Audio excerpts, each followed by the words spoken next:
Every 12 years, the riverbanks of India host the Kumbh Mela.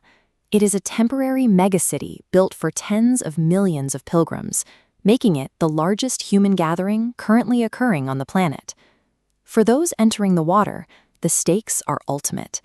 This ritual is a quest for moksha, the final liberation from the cycle of death and rebirth. While this happens on the ground, a completely different phenomenon occurs in the sky, the solar eclipse, where the celestial bodies align to momentarily swallow the light of the sun.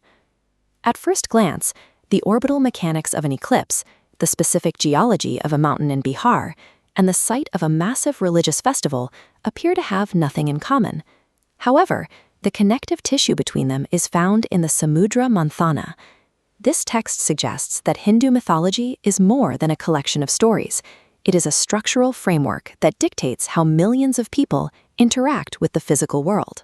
The Puranas describe a rare collaboration where the Devas and Asuras work together to churn the cosmic ocean, using a mountain as a stirring rod. This massive effort was intended to bring forth 14 divine treasures, a specific inventory ranging from wish-granting cows to a 7-headed horse.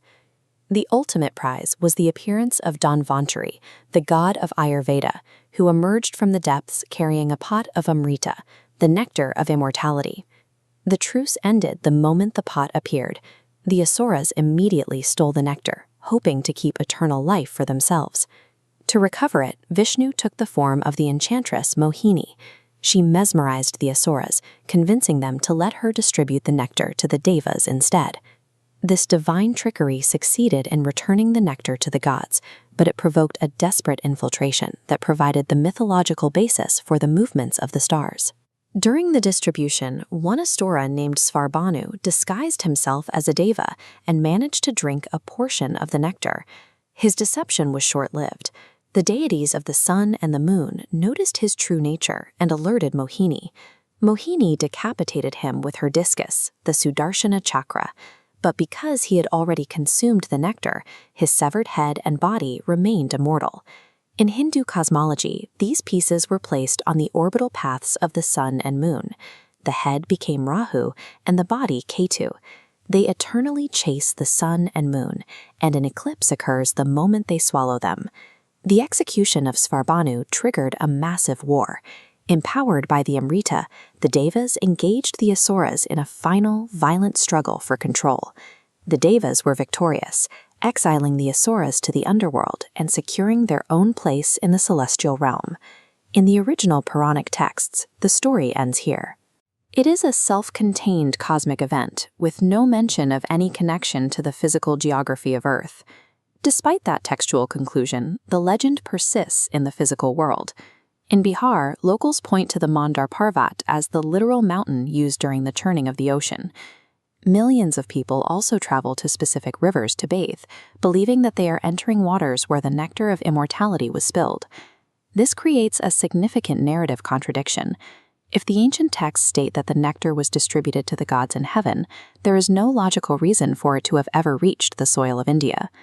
This disconnect between the early scriptures and modern practice reveals a historical process where the myth was expanded to bridge the gap between the divine and the terrestrial. Scholars note that the earliest versions of the Puranas and the Mahabharata contain no mention of the nectar spilling on Earth, nor do they mention the Kumbh Mela.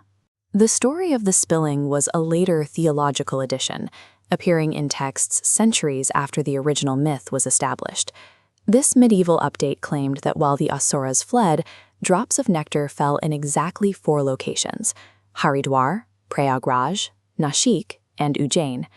Adding these drops gave these geographic points a spiritual significance the original texts never intended.